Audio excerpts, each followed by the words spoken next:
All right. Well, let's go ahead and start. Did you all have a chance to read over the minutes from last meeting? Thank you, Karen. Any changes, additions, concerns about the minutes? No? Do we want to, someone want to make a motion to accept the minutes? Janet makes the motion. A second? Second. Thanks, Karen. All in favor? I guess we have to do the roll call. Sorry. Okay. Lauren, would you do that? Janet, Here. Jennifer, Yes. Jean. Yes. I can't remember. Do I do Ryan and Kate, or is it No. just the members? Okay. No, just the members. Bonnie, Yes. Karen, Yes. Meryl. Meryl's Oh. just signing on to I think the audio. audio is not quite working. Okay. Meryl. You're Okay. muted, Meryl.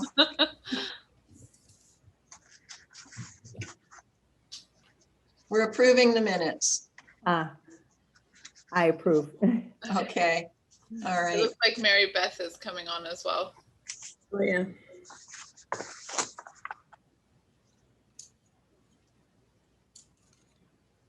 Some reason I can't get your Zoom link on my computer, so I have to use my husband's. Oh, that's unusual. I know, every time it seems to be an issue. Yeah. Mary Beth, we just are in the midst of approving the minutes. If you want to unmute yourself, if you want to approve minutes or not. Okay, I just unmuted myself. Yes, I approve minutes. Okay, all right, good. Let's go on. So in discussing with Lloyd whether there were additional things that he thought were needed in terms of people with cognitive disabilities in town meeting, he suggested that maybe a subcommittee could meet with Carmen around that. I know she's very interested in being able to meet the needs of people with all kinds of disabilities. So given that was his suggestion, I'm going to nominate Lloyd to be one of those two. Is there anyone else who would like to meet with Lloyd and Carmen just to make sure we feel like things are going to be accessible for town meeting? Oh, Kate, you have a comment? I'm signing myself up if you are taking town staff for that, because I think it might be helpful. Number one, because of my background and the fact that I'm in charge of human services, and number two, because if we need to have any services that we need to provide, I'm not sure we would be able to do that in time for this year, but certainly it would be, should be planned for future years, or if we're going to have a special town meeting in the fall. Okay, sure. Anyone else on the commission want to hop on that committee? And you know what, Jean, I was just thinking, I actually probably wouldn't be a subcommittee member necessarily, but I certainly could just be an observer or Right. Oh, yeah. in some way. There's room for everybody. Okay, well, I'll get back to Lloyd and let him know if he wants a second person. I'll join him on that. I guess I have reason to do that. Okay, White Pond update. Kate, you're on. You and Ryan. Sure. So good evening, everybody. I'm Kate Hodges. I'm the Deputy Town Manager, and I'm here with Ryan Orr, who's our Facilities, Playgrounds, Park and Playground Director. And I had come and presented to you all before. We listened to your feedback. I have some of the drawings that are relatively technical and not necessarily colorful by any means, but if you think it would be helpful for me to share the screen and show you some of those, I can. If you want to start off with, if you have specific questions, I didn't prepare anything, you know, as robust as before, because frankly, not much has changed since we've come to you. other than the bidding climate, which I just want to tell you, and actually this came up last evening when we were meeting with the NRC for the permit. We have gone out to bid for the Giroux property. And while the park project, the earthwork came in under budget, not by a lot, but by a good amount, the building part of it, so the restroom building, came in very, very high, about $120,000 over what we had projected. And we chose to reject those bids and go out a second time to bid just the bathroom building project.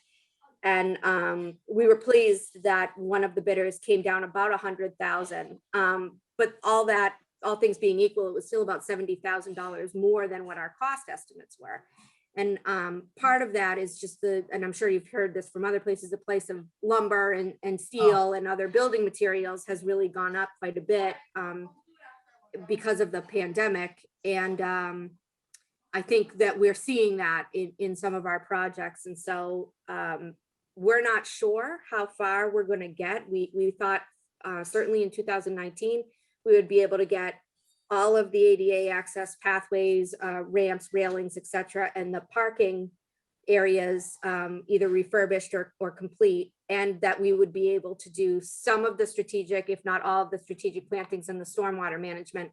And so we are meeting with Weston and Sampson on Monday, Ryan and I, to kind of go over a new cost estimate and really make sure that what we're telling people we can accomplish, we can accomplish given the current bidding climate. So that's sort of where we're at. We're hopeful that by the time this is permitted and we're ready to go out, that things have opened up more and things are back to whatever the new normal is. But I think then we might have a decision whether we want to put off a large portion of the project until the spring of the following year. So, a 6-month delay and see if the bidding climate is better then. Or if we just want to plow ahead and see how the bids come in. So I'll probably have another update for you as we get further in the permitting process. Would you like me to show you the pathway from the parking area up top to the bottom? Is that helpful to see that again in its final schematic? Sure. Okay. I can't make you co-host, Kate. Just give me 1 second and I will bring up. Sorry, hold on 1 second.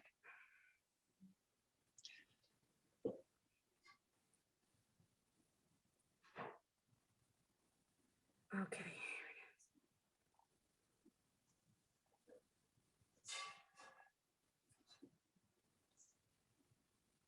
Okay, are folks able to see this?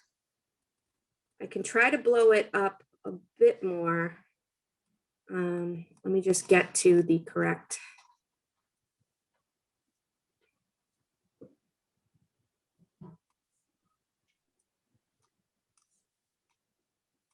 Sorry.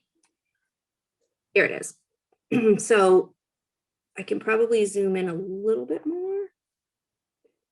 So what you're looking at here is obviously this is the beach area, and then right beyond here would be the water line when the water level is high.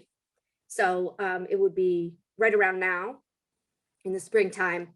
Obviously, as it gets warmer, some of the water evaporates, and then of course the water line is further down. But effectively, this is the beach mat that can be rolled out, and there's actually 2 sections. So as the water line goes down, as the temperatures get warmer, we certainly can extend it further so that we basically have connectivity all the way from the parking area up top all the way down. So that is the one piece that's removable and has to be because it's in the 25-foot no build zone. We're applying for a waiver with NRC for this particular portion, which is here to here, because this slope is actually going to be far too difficult for any type of wheeled apparatus to be able to go over this. So this, as you can see, only decreases by 1 foot, and that's over a long period, whereas this is really a 3-foot drop, and it's far too much. So we are ever hopeful that they'll grant that. This is the remainder of the pathway coming up here. As you can see here, because of, not only the slope, but because there's a turn here, there's some railings that are added there. And see, there's a railing here and a railing there, and then there's a sidewall here. Right here, this is a clean path. We call this sort of a runway area. Comes around the corner here, back up the top and around this corner. And then here again, because of the slope that we have here, we have a railing, but only on one side. So we tried to maintain as open a concept as possible. Again, here, a railing on this side. I can go. This is the part of the project that is not within NRC's jurisdiction. So this is far beyond the 100-foot buffer zone. But we have made a commitment both to the town and to NRC that whatever it is that they've decided are the conditions that should be met within the 100 feet, we would carry through for the remainder of the project. Not only for consistency, but just because we want to be good stewards of the property and we want to protect the resource. And so if they determine that for whatever reason, the stone walls that we have in place there need to be made of, you know, a different substance or shaped in a different way, we would obviously carry that through up here. As far as the parking area down below,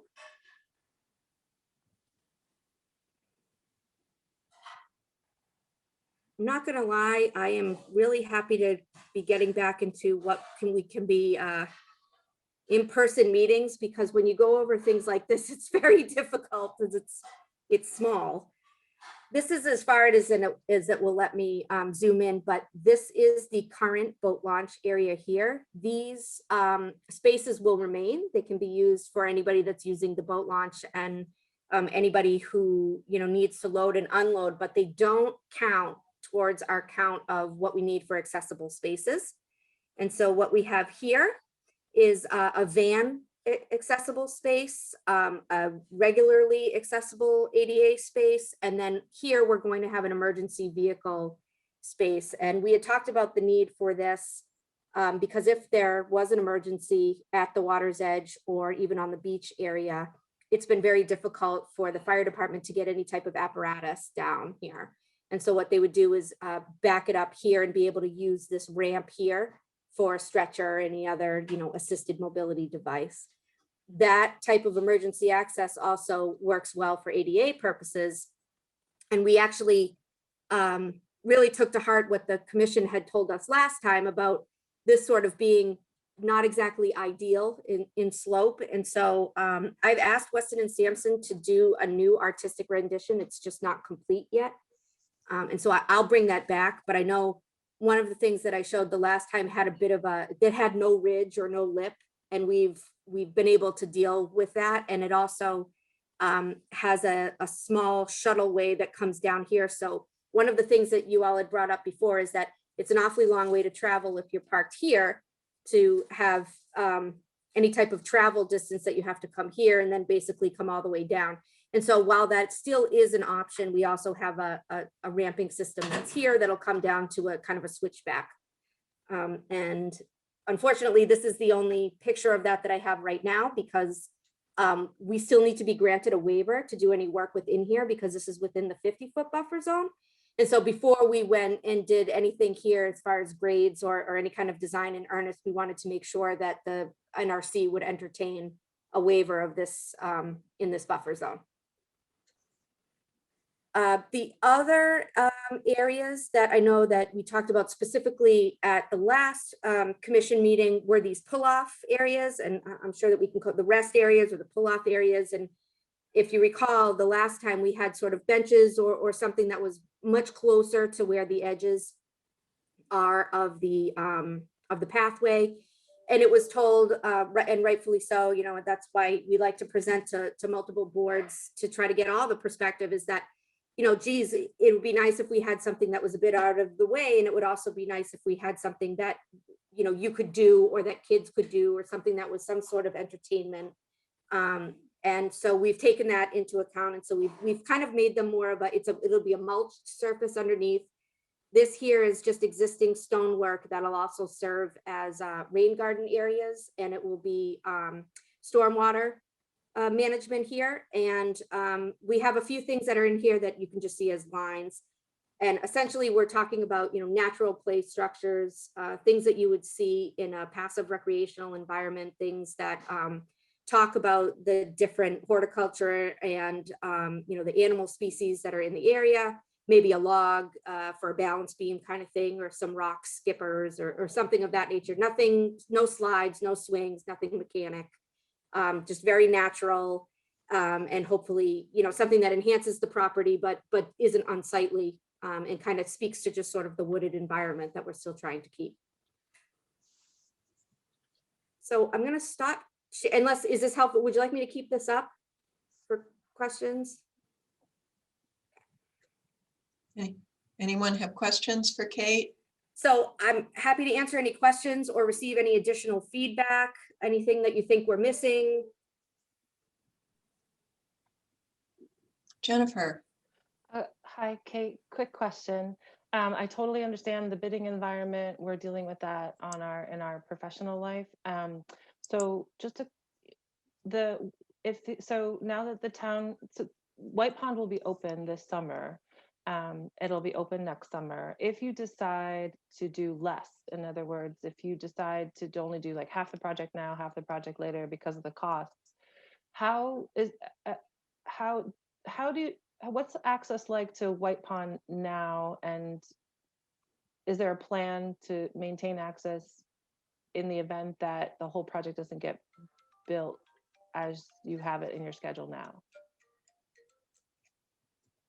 You're on mute. Oh, that's weird. I didn't even hit it. But so what I can tell you is that we are obligated, first and foremost, to make the site accessible. And so as far as the things that are included in the accessibility, that is the first priority. That said, it does not mean that stormwater management isn't also a first priority, but we have to think of priority of what are our obligations in order to open up.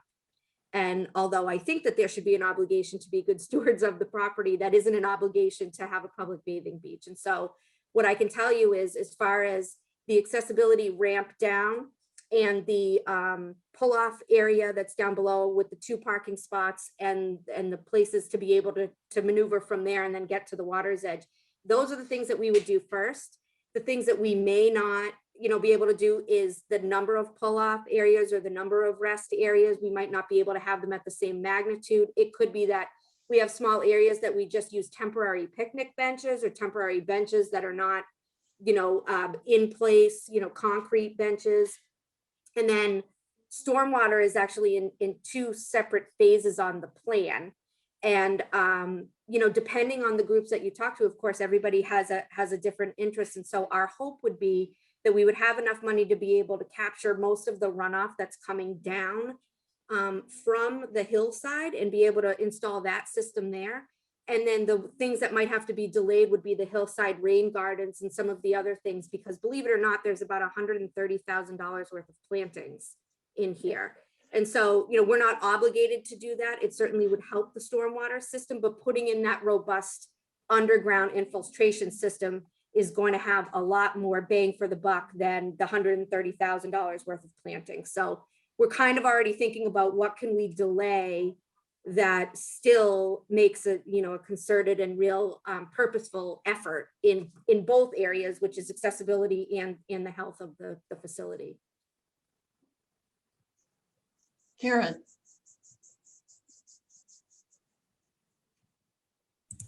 Sorry. Will the restrooms be part of the initial plan if you do have to put off for financial reasons? I'm going to let Ryan take that one because he is the restroom king, Oh, okay. whether he likes it or not. I'm really not, but yeah, I mean, I believe that we plan to continue the use of the restrooms that we currently have there. It's a large white trailer, but it does have an accessible bathroom in it, and it has 2 others, a men's and a women's room as well. So I believe that's what we plan to use for quite some time. Okay. I think down the road, it might be nice to have a permanent fixture there. but it's nothing that we really have in plan for the near future. And I can add to that, that the White Pond Associates actually did a lot of the heavy lifting on that for us, which was really quite great of them many, many years ago.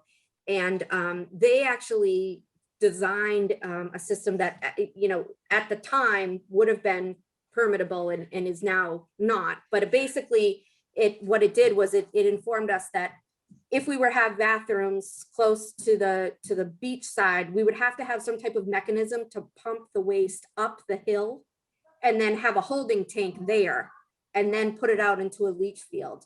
And so it basically takes your general septic system, a commercial grade septic system, and almost triples the price, because it's essentially putting in the equivalent of 3 systems. The one that you use, that you would see, the one to pump it up the hill and then where that sits, and then the one to get it off of the property and into the leach field where you would eventually pump it if you needed to. And so it's very, very expensive. And I think is worth a community discussion. But I think that when Ryan and I were talking about it, even with the finance committee and some of the others, we said, you know, we could do everything that we're doing here for about 1.9 million, or we could do half of the bathroom for the same amount. And it was like, okay, wow, that's going to be $2.5 million for 12 weeks out of the year, realistically, because in the wintertime, you would probably drain the system much like we do with the other parks. So Recreation owns the bathroom trailer. And like I said, one of the parts is to build that decking that's around it so that it does look a little bit more like it belongs, but isn't a permanent structure. Yeah, Janet. I just, when you said this, 12 weeks in the summer, it occurred to me, are any plans, are plans made to use this for skating in the winter, plowing it and, Ryan? The park will always be accessible for use, but not by road. You can certainly walk down, fish, shovel out a spot to skate, but problem is we can't maintain that road. We can't salt it, we can't sand it.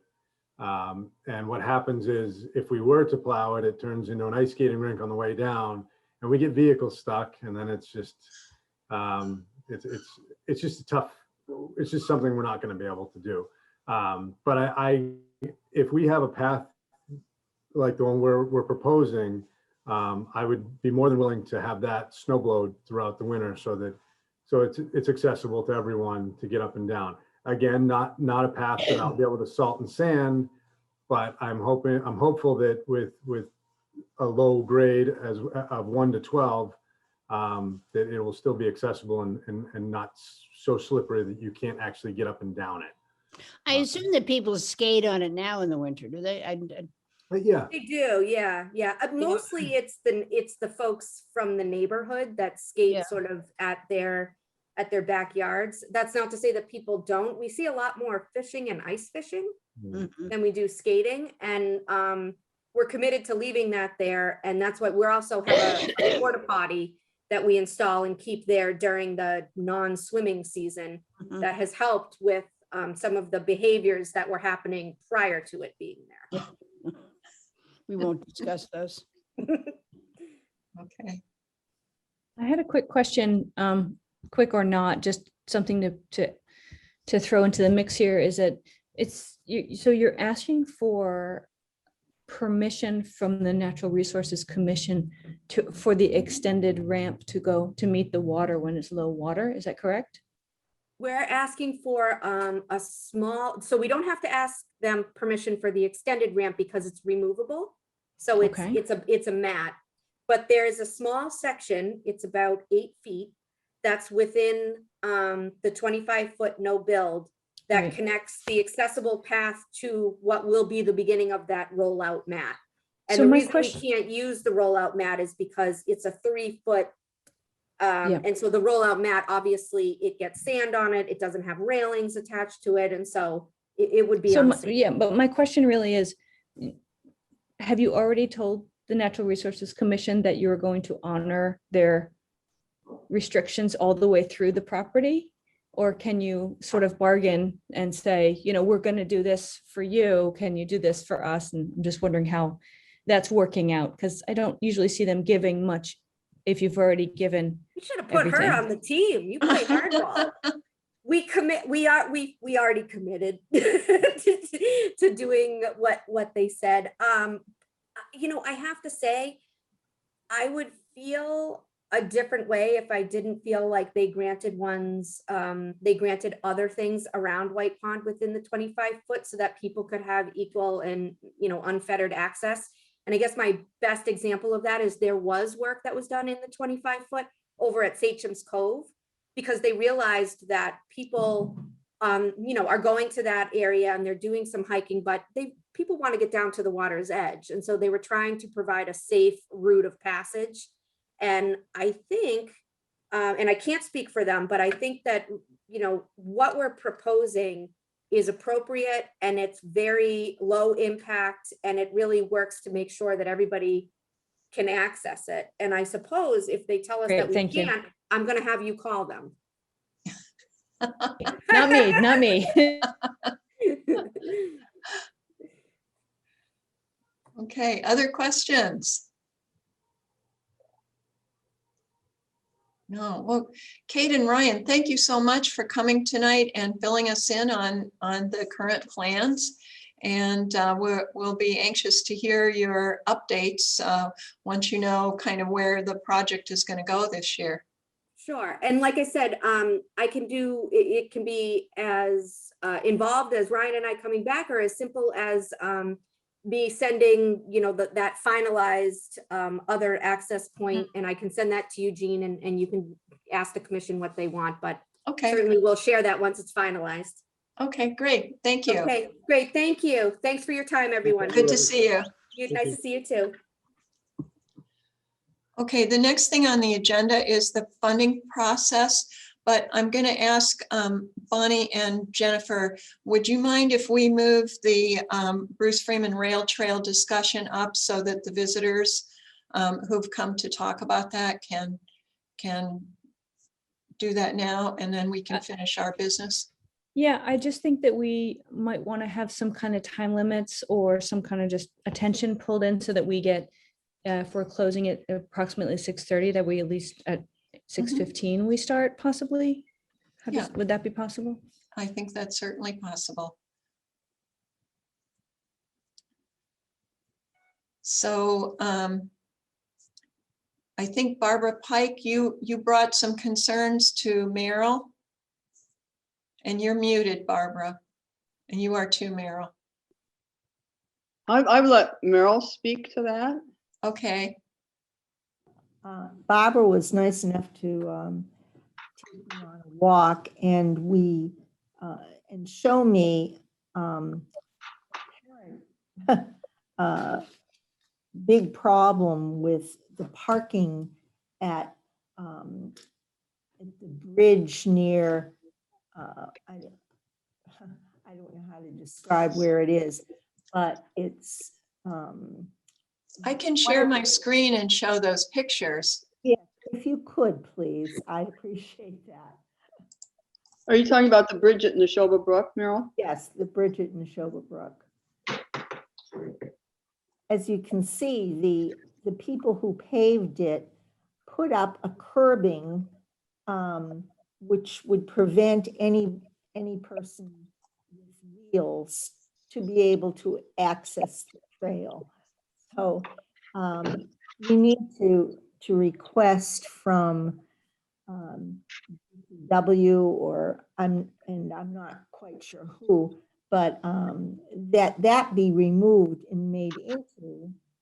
Where is this, Merrill? Excuse me? What are we looking at?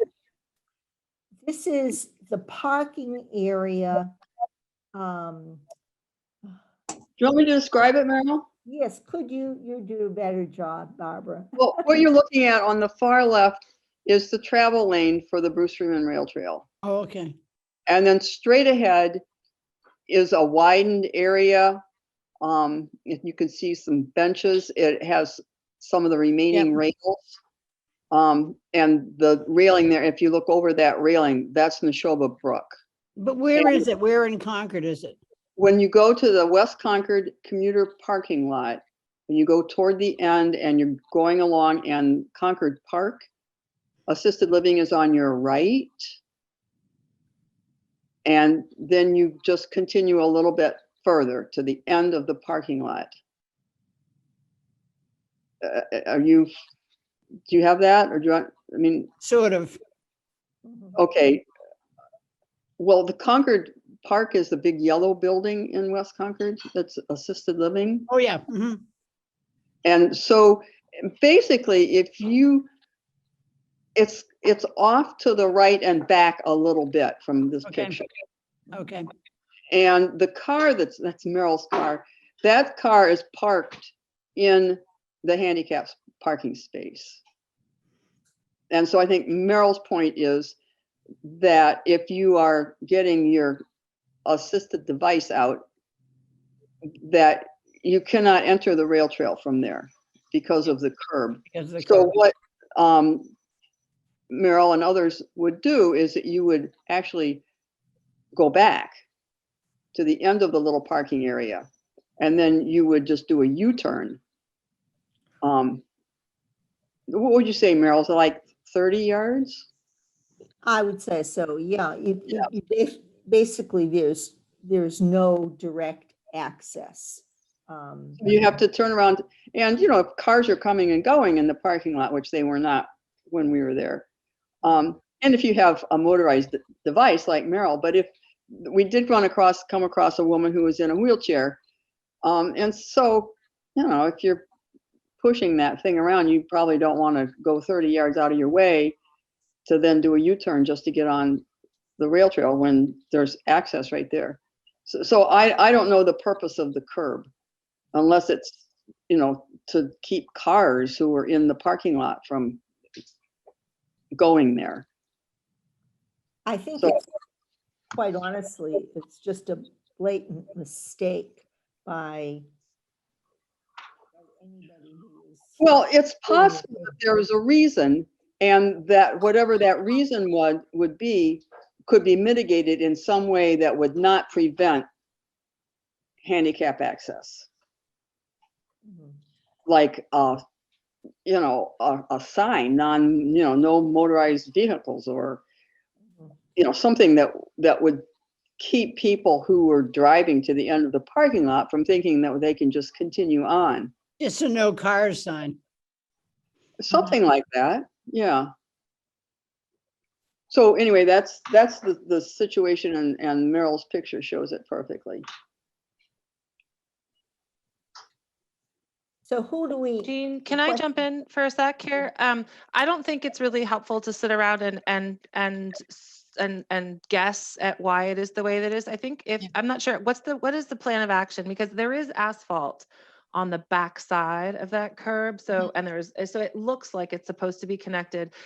Is it in our purview to like reach out to DPW and just ask them to look at this, or find out whose responsibility this is? Because I think we don't know, but we need to ask somebody who does, and then ask them to fix it, correct? Like, have we Yeah, done that before? I think you're right, Jennifer. I think that's an easy enough thing to do. It's odd to think about why they sort of made this little bump out.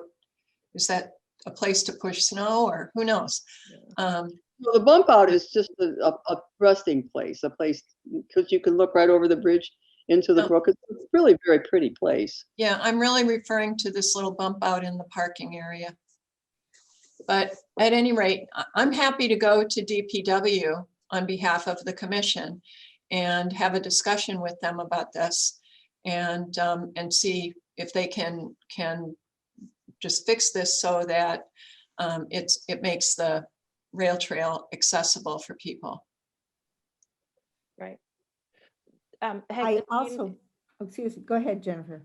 I was going to just say that if they want to meet out there and point fingers and talk about it, just let me know. This is, you know, I can go run over and meet someone. Okay.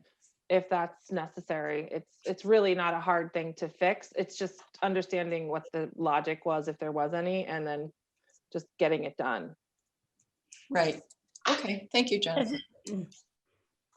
it doesn't even seem like it needs the whole curb gone. It just needs enough gone Right, that a wheelchair can get through. exactly, So if their Yeah. purpose is to keep out cars, they can still do that.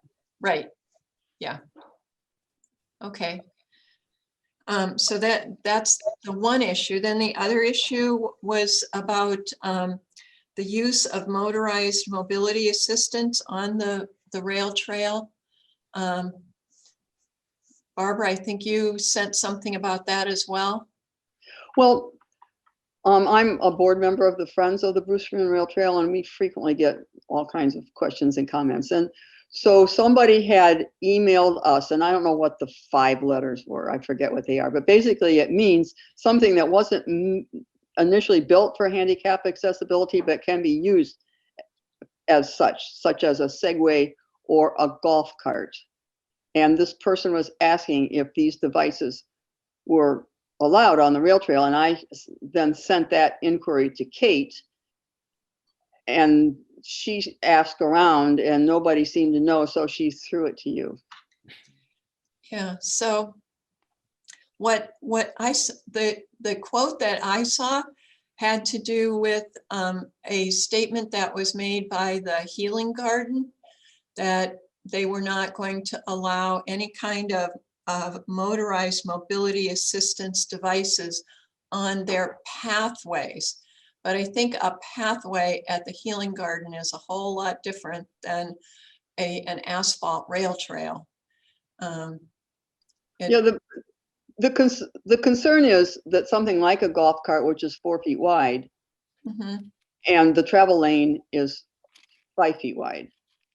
So I believe, and I don't know, Jean, did you get that memo about these devices that if the facility won't accommodate it, that you can not allow them? I did not. Okay, I think maybe Marcia Rasmussen had that, and I think I sent something similar to Kate. So I'm just trying to follow up with the initial inquiry about these devices, and I suppose e-bikes fall into that, just the devices for, mobility impaired trail users. Mhm. Is there anything that you know of, Jennifer, that in the regulations that specify? Yeah, that's, so Meryl, this is such a sticky area for a whole bunch of reasons. So this, where it usually comes up is, for example, on transportation. So can I bring my Segway onto the train and take it, downtown? Is that considered a mobility device? And so what ends up happening is you end up with these laws that say, well, if you are a person with disabilities and you're using a Segway, for example, that Segway is now a mobility device that is covered under typical rules. But then you start begging the question as well, do you have to prove a disability in order to do that? And policies get abused. So honestly, I think this is beyond my pay grade in terms of really being able to speak cogently about things like golf carts. I've never seen a golf cart recognized as a mobility aid. And I think there's the safety of those of us out there on the trails with our disabled family members and friends using bicycles and walkers and wheelchairs and things like that to consider as well. So I think that my general guess is that there has to be a policy at the highest level for the trail as a whole. And then that gets applied evenly across the board. And there has to be some, standards around those criteria around those uses for things like Segways and motorized vehicles. But it's a sticky gray area. I don't think this is something that we can even get close to tonight in terms of helping with. I think this is something that goes beyond just our commission. I think it might be useful to look to other organizations and other institutions and agencies and how they manage it. I know that like federal law covers segways when a person with disability is using it. But again, I don't know anything about golf carts. And golf carts seem to me to be like way over the top in terms of their ability just to be managed on the scale of the rail trail. I personally think that when you mention the word scale, I think that that is a key issue for any quote motorized vehicle, motorized wheelchairs, for instance. That's an individually used item that is solely for the use of someone who has a disability. When you broaden it to multiple use vehicles, I think, like golf carts, I think that we're really in a sticky area if we start allowing larger vehicles as opposed to assistive devices. And I think there's to try to help the Bruce Freeman Rail Trail make that determination. I think that they should be able to differentiate golf carts into a different category as being a vehicle as opposed to an assistive device. So it sounds like the Bruce Freeman Rail Trail Committee probably needs to have some discussion about this. And if you want to think about what kind of policy that fits for you, and then if you want our input on it, we'd be happy to do that at another meeting. Does that work for you, Barbara? Sure. One possibility in the very beginning, we had a coordinating committee of one or two representatives from each of the towns along the trail, and we got together several times to just make sure we had some, we called it uniformity committee, as far as just the mileage markers, and we put together a set of rules. And so I think maybe if the Concord Advisory Committee has a recommendation, then perhaps that would be a starting point. Yes, I think that's a Rather great than just saying, idea. oh, what are we going to do? Say, okay, this is the suggestion, and maybe get a Zoom meeting with the other towns, probably, staff from the other towns. I think Richard had something he wanted to say. Yeah, I do. Yeah, thank you. I'm Richard Fellner, co-chair of the Bruce Freeman Rail Trail Committee. I want to address both issues. One is that curb. Marcia Rasmussen will know why that curb is there. I think it's likely that there could be bollards or something put up, simply a sign preventing a car will not prevent a car. Unfortunately, we've already found that out on the trail. So whether I assume that if DPW gets involved, Marcia would be as well. I will also bring it up at our next advisory committee meeting in June. In terms of the mobility vehicles, the regulations are such that I think it's pretty obvious that a golf cart would not be safely put onto a rail trail. However, it appears as though absent of that policy, you have to allow mobility vehicles on the trail. So we haven't had the issue of a golf cart. And but I agree with Barbara that it really needs to be a Bruce Freeman wide decision, but it's really should be a state decision in some ways, because the rail trails are generally that are paved are pretty much the same specifications. Again, I'm happy to address this at our next meeting if somebody'd like to attend, or I can share your concerns on both of these issues. There's also the issue of, how do you determine whether someone can use those devices? It's sort of similar to our vaccine situation right now. There is no really way to determine that. And consequently, as with electric scooters and electric skateboards and electric bikes coming down the pike, it's going to be an issue that we're all going to have to deal with in the rail trail community. Okay. Well, that Yeah, sounds we'll like put it a on our agenda and then talk about it. good. All right. And Meryl, I think you have an interest in this. Do you want to try to attend that meeting? If you can't, I'll be your backup. Or Okay, all I need to do is know when Yeah. that occurs. okay. It's June 3rd at 7 p.m. via Zoom. All right, great. Thank you very Thank you. much for coming, Richard and Barbara. And let's move on then to the funding process. Bonnie and Jennifer, I know you guys spent some time working on this. We did spend some time. Bonnie, should I just go ahead and start this conversation? Okay. Sounds So, great.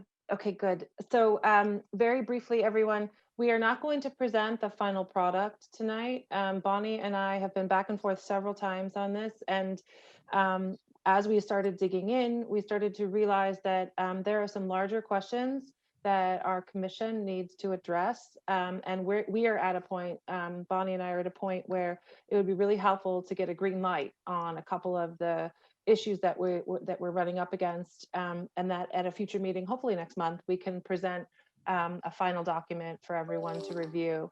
So things like, so just to back up, we have a fund made available to the Disability Commission. That fund is made possible by proceeds from parking fines that are collected by the town for violations of ADA parking spaces and such. That money is not always the same. It fluctuates, obviously, from year to year. And we have talked about, as a commission, that we would like to take some of that money and we would like to make it a grant or put it into a fund for grants for the purpose of funding projects that are related to accessibility. So that's where we started. The details, like when do we do it, how much do we do, those are the easier questions to answer. And that's not what we're going to talk about right now, but I have 2 questions for all of you to present. And then I have something to throw out for you to think about. And if we can quickly get through these 2 questions, we can spend a little bit more time on the things to think about. So the first question Bonnie and I came up against was, why are we doing this? What are the commission's priorities? Is there an area of change that the commission would like to have some impact on? And so Bonnie and I went back and forth on this. And I'm going to tell you where we landed on this. And then I'd like for some feedback in terms of, yes, that's something you can really go with, or if you have concerns about what we've come up with. So we've come up with what is essentially a 3-part mission statement, so to speak. The first is that we would like to direct these funds towards furthering the accessibility of either an individual or a group. And that would be a group experience, an individual or group experience, right? So we're interested in accessible experiences. The second is increasing opportunities for accessibility and inclusion education. So we're interested in educational opportunities.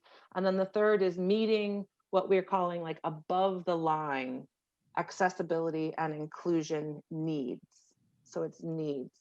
So that's where we are in terms of what our commission is interested in now. So what does that mean? We started backwards. We said, well, what do we want to fund? Projects may emphasize connecting people to other people. How do we connect our disabled population and people who have a tendency to be marginalized with everyone? How do we do that? Health and wellness is something that falls into this category. Food, shelter, and medicine that may not be covered by ADA or other sources that are available. Expanding access to cultural opportunities, something that might go beyond what is typically available through the ADA. supporting ongoing efforts. This is something that's often boring. It's hard to get funding for things that are boring, but that are important to keep going. So that might be on the list. And then we've talked about, is there an opportunity possibly we could investigate pooling our dollars with another agency to create a bigger impact somewhere. So I'm looking for, does that sound right? Experience, education, and need. Does that sound right to you in terms of where we want to have the impact with these dollars? Jennifer, can I ask you to give a few examples, like a little bit more? Because we found Sure. we came up with some really good ones. We did come up with some good ones. So we talked about, things like a summer camp for a child who may not be able to go to summer camp. Summer camp isn't required through the ADA, right? But if we had the opportunity to fund a summer camp for a child, or self-care opportunities for a child or a group or an adult or a group. We've talked about things like even going at some of the things we've already heard, things like theater or art accessibility. Something that we did come up against is there's accessibility that's required. There's the ADA, right? There's all the things that are meant to be, and it would be frustrating if our grant was applied for to meet something that was obligated already to be met. And that we would really like these grant monies to be used to improve upon the what is required. So we're not really interested in helping people meet what should already be met. We're interested in taking it to another level. And so, education and awareness in the community. So there might be projects out there that are related to making more information available to more people. I can't remember. So we had some other really good ideas out there. I'm going to go through my list.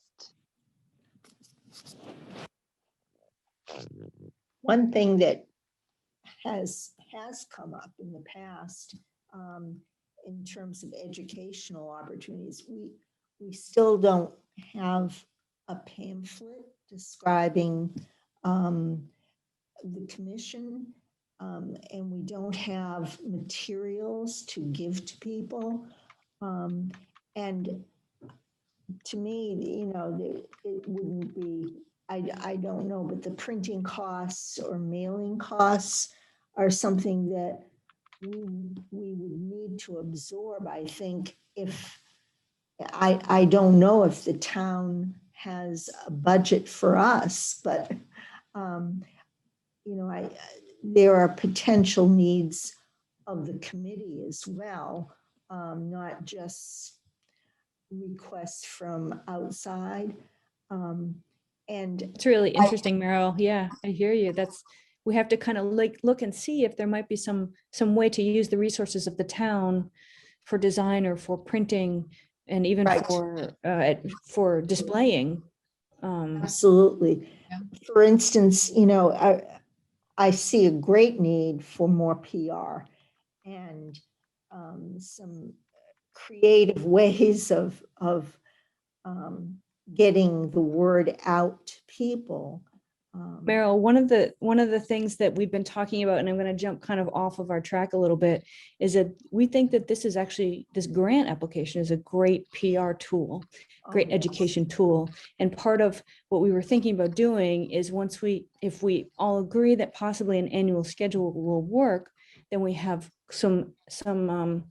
we generate some buzz around the time that the applications are due. We do a press release, we put it in the paper. And then when we distribute the funds, we say, we want to announce our winners, our grantees, Right. and this is what we did last year. And then put a little bit about what is accessibility, why do we need it, what do we do? And so we would have kind of two opportunities, and then have flyers around in lots of different locations for months before the application is deadline, so that there's exposure and all for PR, but also to meet as many people where they are as possible, and make it not another, you have to have a computer, you have to be in the right place at the right time. We want to put information around. That sounds fantastic. Yeah.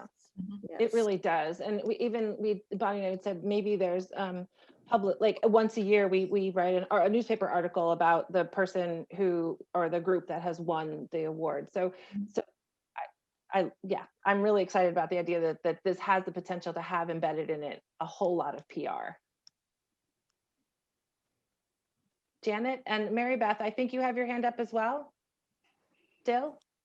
Me, Um, yeah, Sorry, where would Janet, you this can- information come from? Would it come from the town? No, I think this information would come from our commission, Janet. Okay, Since because we, that reminded me that about 6 months ago, Marilyn and I were gonna write a PR piece for the paper, which never got written. So clearly I'm not reliable about writing that kind of thing. Even though I love to do it, I just never got around to doing it.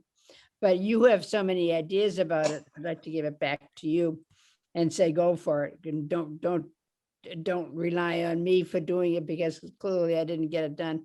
We were going to, somebody had written, there was some precipitating event, and I've forgotten what it was, Jean. It was Mary Beth who had attempted to do it years ago and was stymied because the journal didn't accept. Well, no, but there was some Articles. precipitating event within the last year in which Jean said, there was somebody who said something that we thought, this person doesn't know that there's a commission on disability. So we Right. were gonna write, okay. And Mary Beth sent me the information, which I have someplace. And I know that I remember when we started this, I remember when you went to the selectmen in this committee, I remember all that, but I never got it written. So I said, Well, Janet, there's one thing I noticed when I was rereading our charter, which is that any communication needs to come through the town. So any press release that any of us write, I think we've got to get it checked by them before we put it out. And that's sort of just something to find out. Like, what is the process? And Yep. I'm definitely willing to well, I was investigate that I was process. gonna write it and give it to Jean, and then it was, that we use that. I just never got it done. I just got lazy and I never got it done. And I Oh, had don't- all the information, but so I'm giving it back. My guilt trip is over now that. Okay, Erin Stevens is the public information officer. She would be the one to contact with regards to how you go about getting information out. You know, she's the one who handles all of the various means of communication. So Oh, can you that's say, good. who is that again? Erin Stevens. Okay, Lauren, thanks. Erin Stevens. And you said public information officer? Yeah, I believe that's her official title. That is. Okay. Oh, okay, great. Thanks, Jane.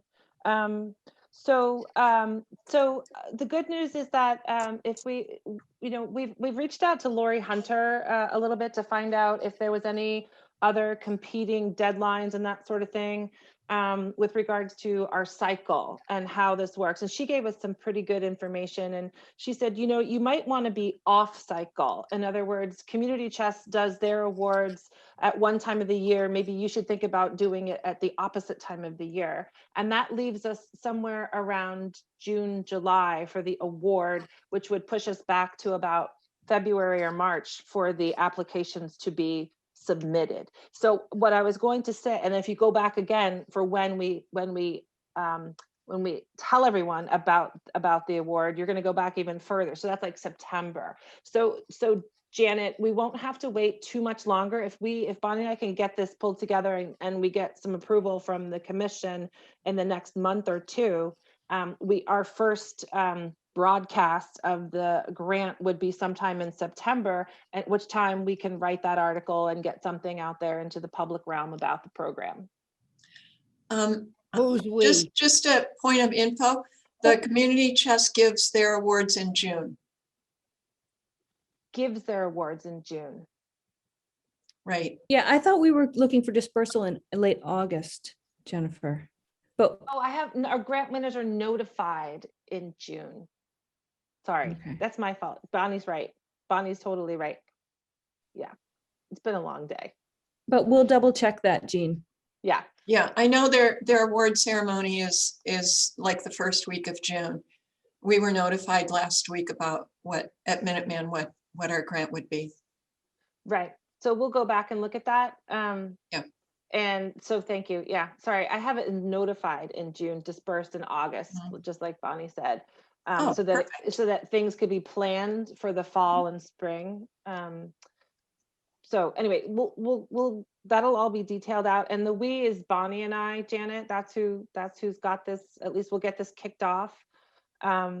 So that's the first question is still hanging out there. You know, does it make sense that we're looking at, you know, individual and group experiences that are accessible? I have a question. Oh, sure, Mary Beth. Sorry. Yeah. So I don't know if I'm remembering this correctly, but it's come up. I think it came up when we were talking about giving money or purchasing an adaptive, a trike for the adaptive sports program. Mhm. Leslie attended, and that I thought it came up that we couldn't give money to a private individual or a private business. It's like public money, and there were restrictions on who we, and so I just wanted to see about that. And actually, I attend by phone these monthly meetings with the disability, what are they called? The Disability Consortium, Disability Policy Consortium, which is attended by the many of the chairs of towns in Massachusetts. And so when we were talking about, you know, having a process to award people, I asked people, you know, what did they do? I asked the other participants in this group meeting, you know, what do they do and how often do they do it? And a lot of them said to me, no, you can't give to individuals. You can't give to a business. You can't give to anybody private. So I don't know whether or not, you know, it's different in their towns or they're operating in a different way, but I just want to say that we probably want to check that out because That's really useful information. You know, framing this, it's hard to even start to wrap your hands around. It seems like, oh, it's such a simple issue, but no, we really want to be fair. And then, so this frame setting is really where we're at still in some of this. So that is very, I think probably pretty easy to check out, and we can definitely do that. Thank you. You're welcome. Yeah. Yeah, I know when I've spoken with Kate about, you know, like how much is there if we wanted to disperse some of the funds, she had no comments about, you know, not giving it.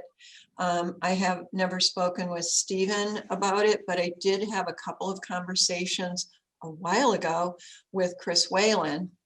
And his comment was, well, you just need to keep receipts and make sure that you turn in the receipts to the town. But that was a while ago. Maybe it goes community by community, that it's Maybe. different. Yeah. But yeah, because, you know, the people at these meetings were like, no, you can't do that. And I'm like, oh, well, all right. But didn't we run across it? Didn't somebody from the town tell us we couldn't purchase a recumbent tricycle for a program? And Sounds familiar. well, now remember that? We kind of ran into Yes. a roadblock on that. We couldn't give them money for it. And it might have been because it was across town lines, because that bicycle place was in Acton. My memory of it isn't really that clear, but I just know we should check it out anyway. Yeah, Mary Beth, bureaucracy is one of my strengths, so I can dig that. There you go. All right. Bonnie. That's a really good segue to the second question that we were hoping to get a green light from. And I think we should check into Mary Beth's point first before we spend too much more time on this. But that was that one of the critical criteria for applying for the award is that you must either live in Concord, be a student in Concord, work in Concord, that we're trying to build that community specific application. But then we also anyway, so we're looking for some feedback on that. Bonnie and I have gone around and around on if the money gets spent in Concord, if the money doesn't, if the applicant is from Concord, or if they're not from Concord, but they spend the money in Concord. So right now, I think where we're at is that that one should be a student in Concord, even if you don't live here, an employee here, even if you don't live here, or that you need to live here. Or we choose a sister city, which doesn't have the benefits that Concord has, and we give it all to them. That's right. Possibility too. Yeah. That's right. So I think if there's not an initial kind of gut reaction to those two issues, those two questions, priorities and eligibility, then let's check on Mary Beth's question and make sure that we can even give this money away, and what the boundaries on that question are, and then we can come back. If it's helpful, I could briefly tell you what other commissions are using their money for. And it is for things like provide an ASL interpreter at a school play. So it's like public entities, you know? So they, a building that doesn't have a ramp, you know, like a portable ramp. And it does get into this question that you don't want to provide anything that the town is already obligated to provide. So and they do use it for above and beyond issues, which I think are really good, but it's only for things that are public, you know? So it couldn't be for like a restaurant or send a kid to summer camp, according to some of them. So what I heard they used it for a lot was to, you know, a ramp at a park, or an interpreter, or trying to remember some of the other examples offhand. Yeah, so this is what we were pretty much in agreement on between us that we don't want to do. However, we need to find out, number one, what our frames are for giving. Yeah. And then also, you know, have discussions among us. And also we can change, like we can try something for a year. And if it doesn't feel right, we can say, you know, we have basic needs in this town. Or Lauren, did you want to chime in? Just that I think that it has to do with where the money comes from. So for like example, the Council on Aging, we cannot use tax dollars and give them as gifts to a private individual. But the money that we get into our gift account, either through sales at our gift shop or donations made to the Council on Aging, can be used to pay a private, to pay a private individual for a service, or to gift somebody a gift card or that kind of thing, because it's not tax revenue. I think that might be where, so I don't know if the other towns, if their only source of income is tax revenue, like if they have some sort of budget. It's all parking fines. Oh, well So then. yeah, so I'll just find this out. Yeah. Yeah. Good. I had just one other thought. Occasionally, the state offers grants to the commissions for for projects that they may propose. And it would be really interesting to find out what types of projects they have funded, and what criteria they use for their grants that are much larger. So perhaps we can get some information without having to. Would that be Jeff Dugan? Is Yeah. that who? Yeah. Okay, I'll reach out to Jeff and inquire with him. That's easy. So are you talking about the MOD grants? Yeah, I think. Yeah, so those go to cities or towns, not to commissions. Not to- And they're substantial grants. Right. Concord was not able to apply for the last few years because they had one from a while ago, or something else that they had to complete, finish it out, or finish the documentation or something. So although, I encouraged Kate to apply for it for a number of ideas, she said that she wasn't able to do that. Well, I think this has been a really useful first round of discussions. I hope you like where our heads are kind of at with this. That we really are going to need to come back with a lot of decisions Mhm. to be made still. Okay. Done a great Yeah. job. Thank you. Yeah, you have, and Very have really, taken the thinking about it a huge leap forward. So thank you both on that. I think, I like your three types of grants, assuming we can do that. And the, live, go to school, work in Concord makes sense. I'm purchasing stuff in Concord, maybe not so much, because we're not an organization or a town that produces lots of adaptive equipment. But I think you guys are doing a great job on this, and I really appreciate you taking it on.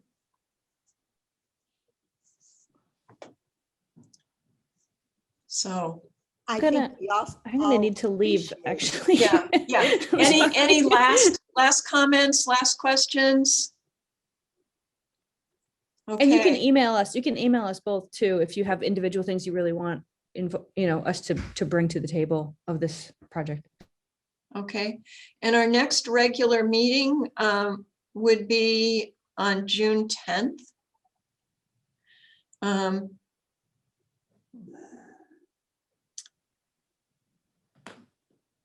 Yeah, can we do that at 5:30 again instead of 5 o'clock?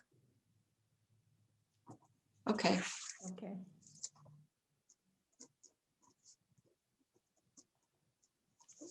okay, thank you all very much. Thank you, Jennifer and Bonnie, for all your work on this, and to Meryl for bringing the Bruce Freeman issues to the commission. I'll see you all on June 10th. Okay. Bye now. Thank you. Bye.